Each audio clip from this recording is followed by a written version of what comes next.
नमस्कार. आज आपण गव्हाच्या पिठाची तोंडात विरघळणारी बर्फी कशी बनवायची ते बघणार आहोत. तर चला मग रेसिपीला सुरुवात करूया. तर सर्वात आधी किचनमधील कोणतीही वाटी किंवा कप सिलेक्ट करून घ्यायचा आहे आणि त्याच वाटी किंवा कपाच्या मापाने आपण सगळं साहित्य मोजून घेणार आहोत.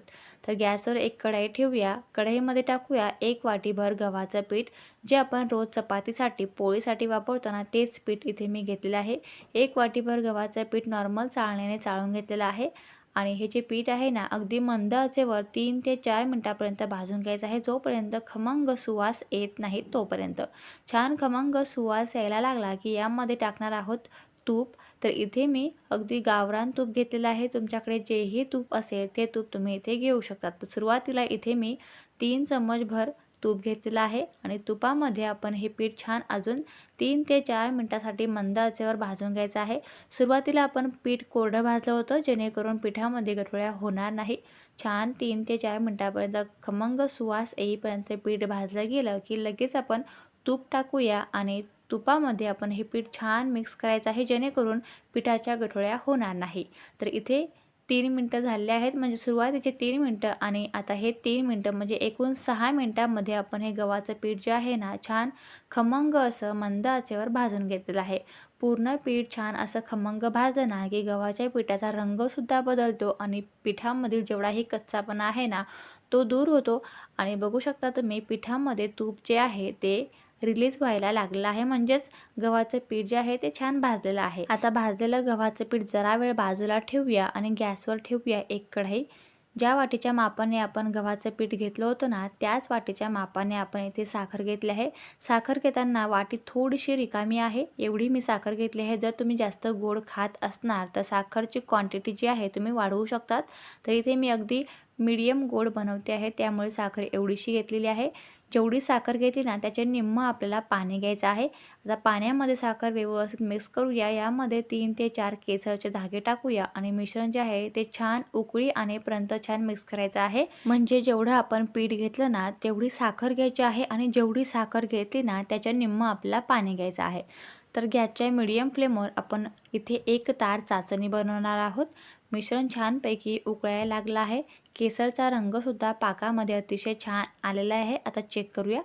तर अगदी थोडंसं मिश्रण मी इथे चम्मचमध्ये घेतलं आहे. थोडंसं गार करून घेऊया आणि बोटाने या पद्धतीने आपण चाचणी चेक करायची आहे. या पद्धतीने एक तार चाचणी तयार झाली की लगेच गॅस बंद करायचा आहे. खूप घट्टसरसुद्धा चाचणी तयार करायची नाही. जर चाचणी घट्ट झाली तर बर्फी मात्र कडक होऊ शकते. त्यामुळे बस एवढीच आपल्याला एक तार चाचणी बनवायची आहे. गॅस बंद करूया. यामध्ये टाकूया छान फ्लेवर येण्यासाठी अर्धा चम्मचभर विलायची पूड. विलायची फ्लेवर तुम्हाला आवडत असेल तर तुम्ही टाकू शकतात किंवा मग स्किप केलं तरीसुद्धा चालेल, किंवा मग तुमच्याकडे रोज इसेन्स किंवा मग केवडा इसेन्स असेल तो टाकला तरीसुद्धा चालेल. चाचणी तयार झाली आहे. चाचणी जरा वेळ बाजूला ठेवूया आणि त्याच गॅसवर आपण ही पिठाची कढई ठेवूया. पीठ एकदा अगदी 1 ते 2 मिनिटापर्यंत गरम करून घेऊया. त्यामध्येच टाकूया 2 चम्मचभर दूध पावडर. तुम्ही कोणत्याही कंपनीची इथे दूध पावडर घेऊ शकतात. दूध पावडर टाकल्यामुळे बर्फीची चव अजून छान वाढते. दूध पावडर नसेल तर तुम्ही यामध्ये 2 चम्मचभर दुधाची साय टाकली तरीसुद्धा चालेल किंवा मग स्किप केलं तरीसुद्धा चालेल. परंतु दुधाची साय किंवा मग दूध पावडर जर टाकली ना, तर बर्फी अजून चविष्ट बनेल. आता दूध पावडर आपण सगळं व्यवस्थित एकजीव करून घेतलेला आहे. मिश्रण व्यवस्थित तयार करून घेतलेलं आहे. थोड्याफार गठोड्या राहतातच, अगदी बारीक बारीक त्या पाकामध्ये व्यवस्थित मिक्स होतात. आता पाक टाकूया आणि जे सगळं मिश्रण आहे ना, एकदा मिक्स करून घेऊया. ह्या पद्धतीने मिक्स करायचं आहे, जेणेकरून जे पीठ आहे त्या पिठाच्या अजिबात गठोड्या राहायला नको. तर तुम्ही व्हिडिओमध्ये बघू शकतात मी कशा पद्धतीने पीठ हे मिक्स करते आहे. तर ह्या पद्धतीने अगदी झाऱ्याने किंवा चम्मचने आपण ह्या पद्धतीने पीठ जे आहे ते पाकामध्ये मिक्स करायचं आहे. गॅसची फ्लेम इथे मी हाय न करता किंवा मीडियम न करता अगदी मंद आचेवरच ठेवली आहे. मंद आचेवरच आपल्याला ही प्रोसेस करायची आहे, जेणेकरून पाक हा थंड होणार नाही आणि हाय फ्लेमवरसुद्धा करपणार नाही.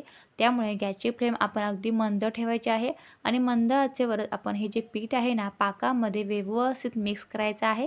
अशा पद्धतीने मिक्स करायचं आहे की पूर्ण पीठ जे आहे ते व्यवस्थित एकजीव होईल.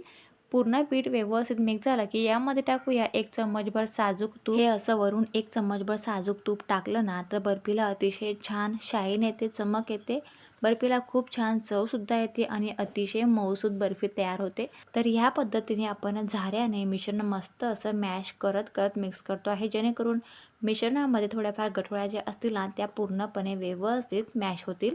आता मिश्रण कढईला अजिबात चिटकत नाही, म्हणजे मिश्रण अगदी परफेक्ट तयार झालं आहे. अगोदरच मी एका ताटाला थोडंसं तूप लावून ग्रीस करून घेतलं होतं, जेणेकरून मिश्रण जे आहे ताटाला अजिबात चिटकणार नाही. कढईमधील जेवढंही मिश्रण आहे किंवा चम्मचला जेवढंही मिश्रण लागलं असेल ते अगदी खरडून खरडून सगळं मिश्रण काढून ताटामध्ये व्यवस्थित टाकून घ्यायचं आहे आणि लगेच गरम असताना सगळं मिश्रण थापून घ्यायचं आहे. कारण हे जे मिश्रण आहे ना, थंड झाल्यानंतर साखरचा जो पाक आहे ना तो कडक होतो आणि मिश्रण व्यवस्थित थापता येत नाही. त्यामुळे गरमागरम चम्मचच्या साहाय्याने किंवा हाताला थोडंसं तूप लावून घ्यायचं आहे किंवा थोडंसं थंड पाणी लावून घ्यायचं आहे आणि लगेच आपण हे मिश्रण थापून घ्यायचं आहे. वरून गार्निशिंगसाठी आपण काही ड्राय नट्स कट करून घेतले होते. नाही केले तरीसुद्धा चालेल, परंतु बर्फी अजून छान दिसण्यासाठी इथे मी काही काजू आणि बदाम थोडेसे कट करून घेतले आहे, चॉप करून घेतले आहे आणि वरून गार्निशिंगसाठी पसरवून आणि वरून थापून घेतलं आहे, जेणेकरून जे काजू बदामचे जे काप आहेत ना ते आतपर्यंत बर्फीमध्ये व्यवस्थित डीप होतील आणि बर्फीला मस्त असे चिटकतील. तर काही वेळानंतर म्हणजे 10 ते 15 मिनिटानंतर आपण ही बर्फी चेक करणार आहोत. तोपर्यंत मिश्रण मस्त असं थंड होईल.